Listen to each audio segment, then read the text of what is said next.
बिस्मिल्लाहिर्रहमानिर्रहीम अस्सलाम वालेकुम। मैं हूं अदील वड़ाइच। नाजरीन, FATF के मामले पर हमारे दुश्मन ने तो हमारे लिए बहुत बुरा सोचा था कि खुदा न खास्ता पाकिस्तान को ब्लैक लिस्ट में डलवा कर और उससे पहले ग्रे लिस्ट में डलवा कर पाकिस्तान के लिए मसाइल पैदा किए जाएं, पाकिस्तान को दुनिया से मुआशी तौर पर इसका राब्ता मुनक़ता कर दिया जाए और पाकिस्तान पर पाबंदियाँ लगवाने की उसने कोशिश की। लेकिन बहुत सी चीज़ें पाकिस्तान के हक़ में बेहतर हो गई। जो दुश्मन चाहता था वो उसको नाकामी का सामना जहां करना पड़ा, वहीं पाकिस्तान के हक़ में कुछ ऐसी बेहतरियां जो हैं वो होने लग पड़ी। ऐसे कवानीन बन गए और ऐसी बीमारियों का इलाज जो है वो दरियाफ्त होने लग पड़ा जिनका इलाज मिल नहीं रहा था। समझ नहीं आ रही थी कि इस बीमारी पर काबू पाएँ तो कैसे पाएँ। तो वज़ीर आज़म इमरान खान जब अक़वाम मुत्तहिदा गए तो वहाँ जाकर भी उन्होंने इसी बीमारी का जिक्र किया और उन्होंने कहा कि तरक्की पजीर ममालिक से पैसा लूट कर मनी लॉन्ड्रिंग के ज़रिए जो बाहर के तरक्की याफ्ता ममालिक में ले जाया जाता है। और यानी ये पाकिस्तान के इस वक्त जितने भी मसाइल हैं उसमें सबसे बड़ा मसला ही क्या है कि जो पाकिस्तान का जो जितना पोटेंशियल था, पाकिस्तान में जो कुछ पाकिस्तान जिस लेवल पे जा सकता था, लेकिन यहाँ से रकम लूट कर बैरून ममालिक में भिजवा दी गई। तो अब एक बड़ी डेवलपमेंट है, कुछ नए रूल्स हैं, फॉरेन एक्सचेंज रूल्स 2020 के हवाले से एक बड़ी पेशरफ्त है। ये आपको बताने जा रहा हूँ। ये बड़ी अहम खबर है कि किस तरह 160 अरब डॉलर्स पाकिस्तान के बैंकिंग चैनल्स के जरिए बाहर ले जाए गए। यानी ये एक तो वो रकम है जो लॉन्चों के जरिए यहां से डॉलर बाहर जाता था, जो यहां से हवाला हुंडी के जरिए बाहर जाता था, जिसका कोई हिसाब किताब ही नहीं था। और एक रकम वो है जो दीदा दुलेरी देखिए इन लोगों की कि जो बैंकिंग चैनल्स के जरिए इस रकम को बैरून मुल्क ले जाते थे। और अब ऐसे रूल्स आ गए हैं कि अब इस सारे मामले का खात्मा इंशाल्लाह बहुत जल्द होने जा रहा है। और इन रूल्स के आने के बाद कुछ कंफ्यूजन भी है। वो कंफ्यूजन जो है उसके हवाले से भी मैं आपको बताऊंगा कि क्योंकि ये फॉरेन करेंसी अकाउंट्स जो इंडिविजुअल फॉरेन करेंसी अकाउंट्स हैं उनमें रकम जमा कराने के हवाले से इन रूल्स में काफ़ी कुछ है जो तब्दीलियां हैं। ख़ास तौर पे हमारे जो समंदर पार पाकिस्तानी हैं उनके इस हवाले से कई सवालात हैं, कई कंसर्न्स हैं कि वो कैसे बैरून मुल्क से पैसा वापस भिजवाएंगे। अच्छा, मामला कुछ यूं था कि पाकिस्तान से एक रकम तो वो थी जिसका कोई हिसाब किताब ही नहीं था और गैर कानूनी तरीके से बैरून मुल्क जा रही थी, और एक तरीका ये था जिसमें फॉरेन करेंसी अकाउंट जो थे इंडिविजुअल्स के वो मिसयूज हो रहे थे। क्योंकि दुनिया के साथ जो हम तिजारत करते हैं, जो ट्रेड हो रही होती है, बहुत से मामलात में जो ट्रांजैक्शंस हो रही होती हैं, तो फॉरेन करेंसी जो बैंक अकाउंट्स हैं उनसे अब बैरून मुल्क रकम ले जाने पर तो पाबंदी नहीं लगा सकते। तो इस तरह तो मामलात जो हैं वो फिर बहुत ज़्यादा वो तातुल का शिकार हो जाएं। तो फिर पॉलिसी जो बनाई गई है, पॉलिसी ये बनाई गई है कि इन फॉरेन करेंसी अकाउंट्स में ज़ाहिर है पहले कोई इनकमिंग होगी तो आउटगोइंग होगी ना, तो उस इनकमिंग पर एक ऐसा चेक रखा जाए, इसको ट्रांसपेरेंट बनाया जाए। FATF की रिक्वायरमेंट भी पूरी हो जाएगी और पाकिस्तान को ये जो डॉलर, वो करोड़ों डॉलर बल्कि अरबों डॉलर जो पाकिस्तान में मौजूद होते हुए भी हमारे सिस्टम से बाहर थे, जो हमारे रिजर्व्स का हिस्सा नहीं बनते थे, एक ब्लैक मार्केट ऑपरेट कर रही थी। उस ब्लैक मार्केट से डॉलर जो है इन individual foreign currency bank accounts में आता था और वो फिर बैरून मुल्क भिजवा दिया जाता था।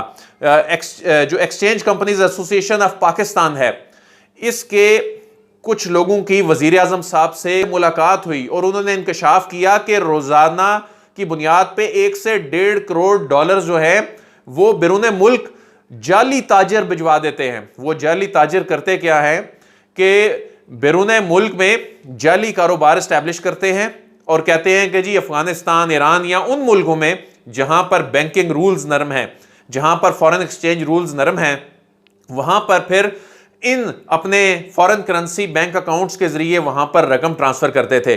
और जो exchange companies association of Pakistan है, इसके मुताबिक 2 से 2.5 दहाइयों में पाकिस्तान से 160 अरब डॉलर्स बैरून मुल्क भिजवा दिए गए हैं। और ये वो रकम है जो बैरून मुल्क जायदादें खरीदने में इस्तेमाल होती रही। अच्छा, बुनियादी तौर पर ये जो रकम जाती थी ये उन करप्शन करने वालों के नाम से तो नहीं जाती थी, लेकिन वो जो ऑपरेट कर रहे होते थे ये उनके अकाउंट से जारी होती थी। कोई पूछने वाला ही नहीं होता था।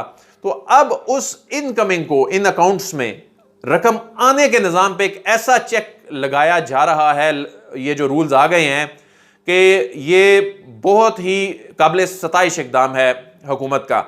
इसमें हो ये रहा है कि कोई भी शख्स जी जाकर बैंक अकाउंट में अब ये नहीं कह सकता कि मेरा फॉरेन करेंसी अकाउंट है या डॉलर या पाउंड अकाउंट है या कोई भी यूरो अकाउंट है, ये लें जी मेरा अकाउंट है इसमें रकम जमा कर दें। अब कैश जमा कराने का मतलब यह है कि आपने ये रकम किसी डीलर से खरीदी है या मार्केट से उठाई है, अब वो रकम इन अकाउंट्स में जमा नहीं हो सकेगी। हाँ, अलबत्ता अभी तक की जो चीज़ है, फाइलर इसमें रकम जमा करा सकेंगे, क्योंकि फाइलर तो जहां से भी रकम जब लाकर अपने अकाउंट में जमा कराएगा तो वो एफबीआर के रेडार पे भी आएगा, वो स्टेट बैंक के रेडार पर भी आएगा। लेकिन नॉन फाइलर अब मार्केट से रकम उठाकर इन अकाउंट्स में जमा नहीं करा सकेगा, चाहे उसका अपना अकाउंट है। ये कैश जो है वो करेंसी डीलर से नहीं ले सकेगा। अच्छा, अब लेकिन उसने बैरून मुल्क पेमेंट करनी है अपने बच्चे की किसी फीस के लिए, किसी बंदे ने, या बैरून मुल्क से इलाज कराना है, तो उस सूरत में फिर क्या होगा, उसे स्टेट बैंक से इजाज़त लेनी होगी। स्टेट बैंक बोलेगा ठीक है जी, आप किसी ऑथराइज डीलर से जाकर वो खरीद ले डॉलर्स या स्टर्लिंग्स जो हैं वो आप अपने अकाउंट में जमा कराएं। लेकिन उसमें फिर क्या होगा, जब आप ऑथराइज डीलर के पास जाएंगे तो फिर अनऑथराइज डीलर का रास्ता बंद हो जाएगा। ऑथराइज डीलर आपसे फिर मनी ट्रेल मांगेगा, ये रकम कहां से आई, ये रकम जो है आप ये क्यों जमा करा रहे हैं। तो वहां एक सिस्टम का चेक एंड बैलेंस आ जाएगा और उसके लिए आपको फाइलर होना भी लाजमी होगा। तो ये एक चेक तो इसमें ये आ गया। अच्छा, फिर इसमें ये होता था कि ये कहा जाता था हम तो जी चूंकि चीज़ें एक्सपोर्ट कर रहे हैं, अपनी सर्विसेज दे रहे हैं, ये इंडिविजुअल अकाउंट की बात कर रहा हूँ, ये कोई कंपनीज के अकाउंट की नहीं है, इंडिविजुअल के अकाउंट की बात हो रही है, ये एक आम शहरी के अकाउंट की बात हो रही है कि जी हम तो सर्विसेज दे रहे हैं और चीज़ें एक्सपोर्ट कर रहे हैं, तो ये रकम बैरून मुल्क से जो है वो आपके अकाउंट में आती थी।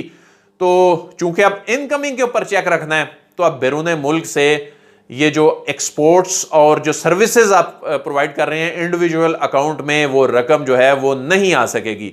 तो ये एक और बहुत बड़ा जो चेक है वो इस पर रख दिया गया है कि फॉरेन करेंसी अकाउंट को मेंटेन करने को इंतहाई ट्रांसपेरेंट जो है वो बनाया जा रहा है, क्योंकि यही असल वो बीमारी है।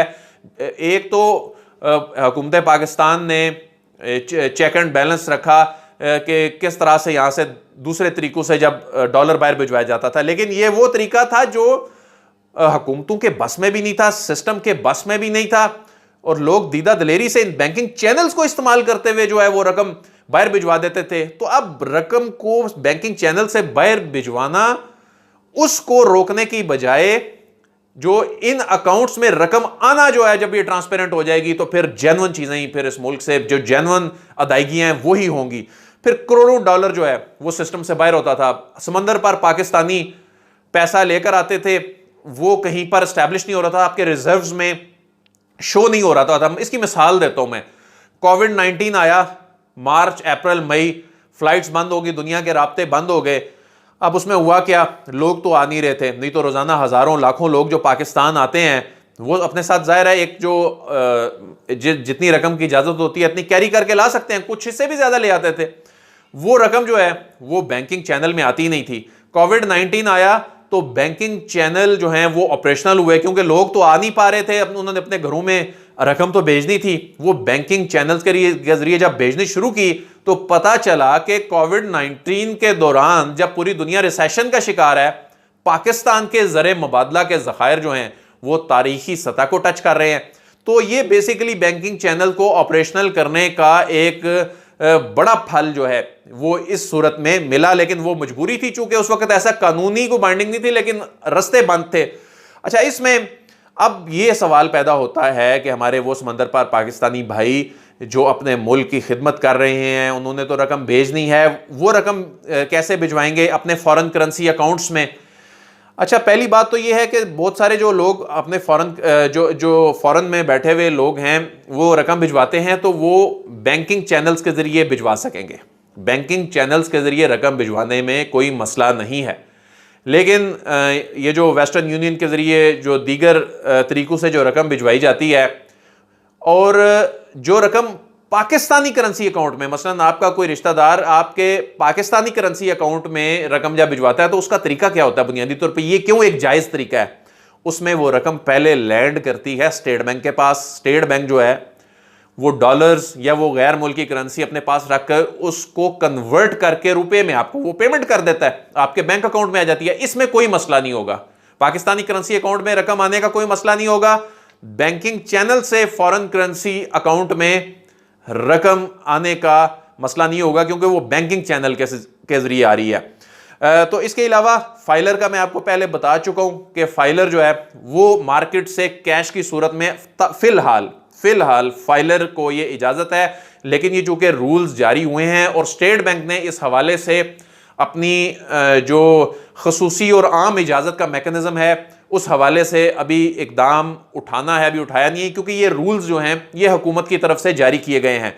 तो इसमें जो बैरून मुल्क से रकम भिजवाने वालों को परेशान नहीं होना चाहिए। इसमें सिर्फ फॉरेन करेंसी अकाउंट पर एक चेक रखा गया है। अगर फॉरेन करेंसी अकाउंट में बैरून मुल्क से, हाँ एक और बड़ी अहम बात, अगर आप रकम कैरी करके ला रहे हैं, मसलन आप $10,000 लेकर आ रहे हैं, कानून के मुताबिक लेकर आ रहे हैं, आपको एयरपोर्ट पर आकर वो जो कस्टम का ऑफिसर होगा मुतलका वहां जाकर इसे डिक्लेयर करना होगा। आप डिक्लेयर करेंगे कि जी मैं तो बैरून मुल्क से आया हूं और ये रकम मैं डिक्लेयर कर रहा हूं, इतनी मैं बैरून मुल्क से लेके आया हूं। वो आप बैंक में आएंगे, वो जो डिक्लेरेशन होगा वो आप बैंक को दिखाएंगे, उसके बाद आपको इजाजत मिल जाएगी वो अपने अकाउंट में दाखिल कराने की। लेकिन वो रकम आप कैरी करके एयरपोर्ट से ले आए हैं लेकिन आपने उसको डिक्लेयर नहीं किया तो वो आप अपने फॉरेन करेंसी अकाउंट में जमा नहीं करा सकेंगे। फिर उसका तरीका ये होगा कि आप उसको, यानी जाहिर है तरीका ये होता है कि वो कैश करा सकते हैं और उसको पाकिस्तानी रुपी में जमा करवा सकते हैं अपने अकाउंट्स में। तो पाकिस्तानी रुपी में जमा कराने में कोई मुज़ायका नहीं है। फॉरेन करेंसी अकाउंट असल मसला है जिसके जरिए ये पाकिस्तान में जो सबसे बड़ा मसला, अब डॉलर के मामले पे देखें, जब डॉलर जिन दिनों में ऊपर जा रहा था और पाकिस्तानी रुपया जो है वो डिवैल्यू हो रहा था, उस दौर में क्या हुआ, बहुत से लोगों ने मार्केट से डॉलर उठा के अपने डॉलर अकाउंट में जमा करा दिया। अब ये प्राइवेट बैंक अकाउंट्स थे जिनमें उन्होंने एक तो मार्केट से डॉलर की शॉर्टेज की, अपने अकाउंट्स में प्राइवेट बैंकिंग के अकाउंट में जमा कराया, और जो मुल्क के जो ज़र मुबादला के ज़खायर थे, जो स्टेट बैंक जिनको ऑपरेट कर रहा था, ये मामला उनसे आउट था और वह मार्केट से डॉलर जो है वो उठाए जा रहे थे जो जिनके पास इस्तात थी। तो ये मैकेनिज्म अब ये नहीं है मार्केट से डॉलर उठा के अब अपने अकाउंटों में डालेंगे, अब ये नहीं होगा। और इसका पाकिस्तान को आने वाले अरसे में ये फायदा होगा करोड़ों डॉलर्स, बल्कि जो इसका इंपैक्ट है अरबों डॉलर्स तक भी बनेगा। जब ये रकम जो है महीनों की या सालों की होगी तो ये अरबों डॉलर्स का इंपैक्ट भी बनेगा। ये सिस्टम में आ जाएंगे, पाकिस्तान में होते हुए भी ये पाकिस्तान के सिस्टम में नहीं आते थे और मार्केट को डिस्टर्ब करते थे। डॉलर ऊपर जाता था, रुपया डिवैल्यू होता था, तो इससे डॉलर में रुपए में जो फर्क है उस पर स्टेबिलिटी आएगी। अदील वड़ाइच को इजाजत दीजिए, आपसे फिर मुलाकात होगी। अल्लाह हाफिज।